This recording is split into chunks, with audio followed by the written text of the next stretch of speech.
అనుదిన వాగ్దానం, daily promise. దేవుని నామానికి మహిమ కలుగుగాక. మన ప్రభువు ప్రియరక్షకుడైన యేసుక్రీస్తు వారి శుభనామములో మీకు నా హృదయపూర్వక వందనాలు తెలియజేస్తున్నాను. ఈ దినం దేవుని మాట నాశనం చేయబడి ఉండలేదు. యోబు గ్రంథం 23:17 అంధకారం కమ్మి ఉండినను గడాంధకారము నన్ను కమ్మి ఉండినను నేను నాశనం చేయబడి ఉండలేదు. Praise Lord. ఈ లేఖన భాగాన్ని ధ్యానిస్తూ ఉంటున్నప్పుడు నిన్నటి వాగ్దాన ధ్యానాన్ని ఒక్కసారి వినగలిగితే మంచిదని నా భావన. నిర్గమకాండం 25-22 దేవుడు మనల్ని కలుసుకునే ప్లేస్లో దేవుడి వాక్కు, దేవుడి ఆజ్ఞలు, పరిశుద్ధత, దేవుని కరుణ, కృప, దయ ఉన్నాయి. అలాగనే మనము దేవుని వాక్కును కలిగి ఉంటే, దేవుని వాక్యానుసారమైన జీవితాన్ని కలిగి ఉంటే, దేవుని ఆజ్ఞకు లోబడే మనసు కలిగి పరిశుద్ధమైన జీవితం జీవిస్తూ ఉన్నట్లయినా దేవుని కరుణ, దయా, కృపలు పొందుకుంటాం. గనుక గాఢాంధకారముగా కనిపిస్తున్న అతి పరిశుద్ధ స్థలము, దేవుడు నివసించే స్థలంలో ఆయనను నీవు కలుసుకుంటూ ప్రవేశించగానే వెలుగు ఉన్న దేవుడు, ఆయనలో ఉన్న వెలుగు నీ మీద ప్రసరించగానే నీలో ఉన్న విశ్వాసపు వెలుగు నీ మీద విశ్వాసము ప్రతిస్పందించి నీవు వెలుగుమయమైపోతావు. ఇంకా అక్కడ గాఢాంధకారానికి తావులేదు, వెలుగుమయం. గాఢాంధకారం ఆవరించినది అనుకున్న ఆ వ్యక్తి జీవితంలో వెలుగే తాండవిస్తుంది. ఈ సన్నివేశం అద్భుతం, బహు అద్భుతం కదా. అవును, ఆమె అట్టి జీవితాన్ని కలిగిన ఓ వ్యక్తి జీవితాన్ని ఒకసారి పరిశీలిద్దాం. అతను ఎవరంటే యోబు భక్తుడు.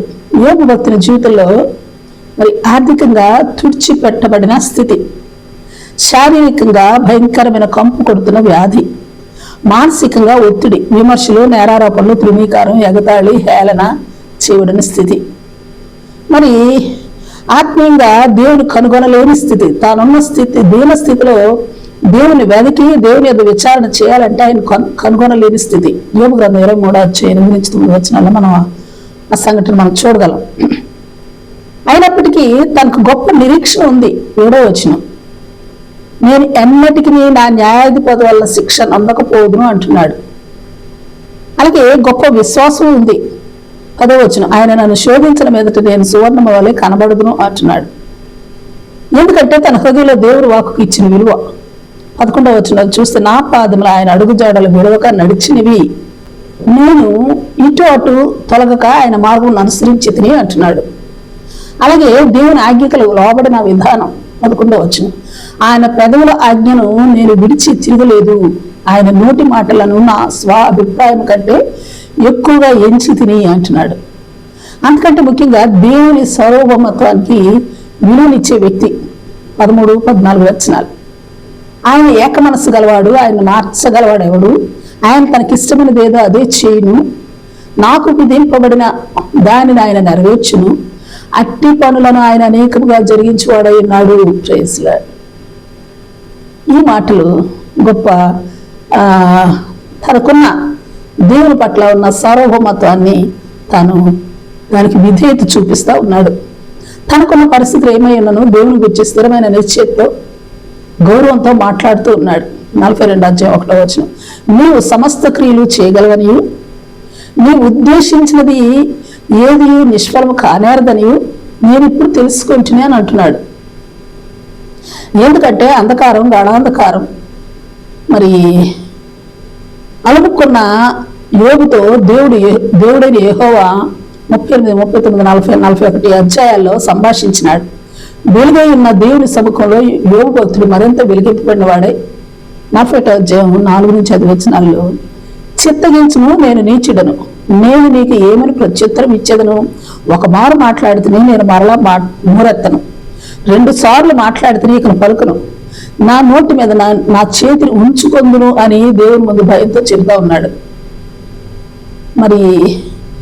అంతేకాదు మరో విషయం, అద్భుతమైన స్టేట్మెంట్ ఇస్తూ ఉన్నాడు. 42:5-6 చూస్తే, వినికిడి చేత నేను గూర్చిన వార్త నేను వింటిని, అయితే ఇప్పుడు నేను కన్నులారా నిన్ను చూచుచున్నాను, గనుక నన్ను నేను అసహించుకొని ధూళిలోను బూడిదలోను పడి పశ్చాత్తాపడుతున్నాను అని దేవుని వెలుగు ముందు నిలబడిన యోబు దేవుని ముందు నిలిచి చెబుతా ఉన్నాడు ఈ మాటలు.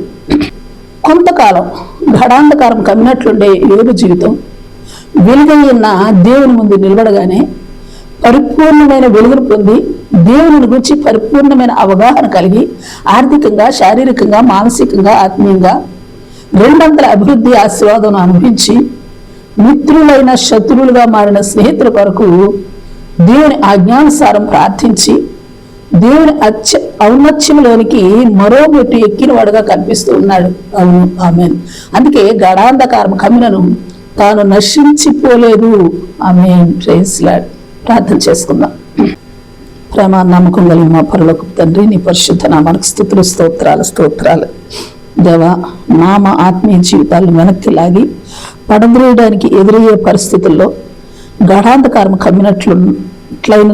ఉన్నట్టయినప్పటికీ నామ హృదయాలలో నీ వాక్కును, నీ ఆజ్ఞను, పరిశుద్ధతను కలిగిన వారమే విశ్వాసాన్ని కాపాడుకుంటూ నీ ముందు నిలిచి నీ వెలుగును పొంది మరింత ప్రకాశించినట్లు నామ ఆ వెలుగు మా జీవితంలో మిమ్మల్ని గురించి పరిపూర్ణ అవగాహన కలిగిన వారమై నీలో స్థిరపడి రెట్టింపు ఆశీర్వాదాలను, ఆరోగ్యాన్ని నీ నుండి పొందుకున్న వారమై ఘనత, మెప్పు, హెచ్చింపు పొందుకున్న వారమై నిన్ను మహింపచ్చినట్లే నీ కృపాభాగ్యాన్ని మాకు అనుగ్రహించమని ప్రార్థిస్తూ యేసు నామములో అడిగి వేడుకొంచున్నాం తండ్రి.